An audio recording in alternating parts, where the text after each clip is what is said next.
मूंखे इहो ॿुधायो त तव्हां घणा माण्हू ईंदा आहिनि टीवी चैनल्स ते एक्टिंग करणु या डायरेक्शन करणु या लिखण जे हवाले सां ईंदा आहिनि, तव्हां कहिड़े हवाले सां टीवीअ जो रुख़ कयो? मां सर टीवी जो रुख़ कयो as a makeup artist. Makeup artist तव्हां पंहिंजी कैरियर जो आगाज़ कयो? जी। इहो कैरियर शुरू थियण खां अॻु में तव्हां सखर जेके मेराण मर्कज़ में को ब्यूटी पार्लर हूंदो हो, जी उते बि तव्हां कमु कयो? जी जी बिल्कुलु। ऐं चयो वञे त तव्हां उते सिर्फ़ु इन लाइ कमु कयो जो ब्यूटी पार्लर में सुहिणी सुहिणी छोकिरियूं कमु कंदियूं? सर न इहो ब्लेम आहे।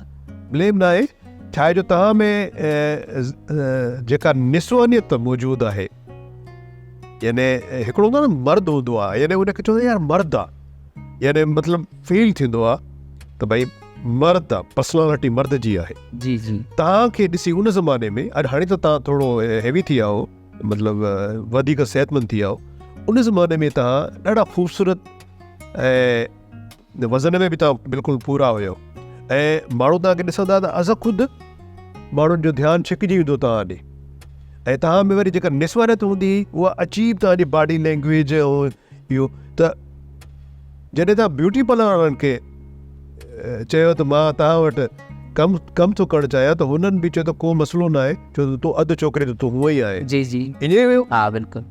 ऐं पोइ जॾहिं तव्हां वरी ब्यूटी पार्लर जॉइन कयो ऐं ख़ूबसूरत छोकिरियूं तव्हां ॾिठियूं त उहो जवान कीअं हो, थोरो मूंखे ॿुधायो। सर असल में छा आहे त ब्यूटी पार्लर में या मेकअप आर्टिस्ट तक़रीबन तव्हां ॾिठा हूंदा उन्हनि में इहा शइ हूंदी आहे, ऐं न बि हूंदी आहे त करणी पवंदी आहे।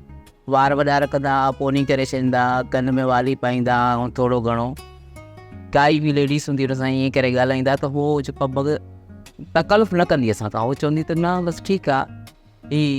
ऐं जेको मुछड़ हूंदो ईअं करे चवंदो वे मेकअप कयां, उहो चवंदी न असां पाण च कयूं, इन करे कराईंदा। प्रोग्राम शतरंज जा तमामु एपिसोड्स ॾिसो हाणे HD क्वालिटीअ में। विज़िट करियो असांजो YouTube channel Sindh TV HD drama.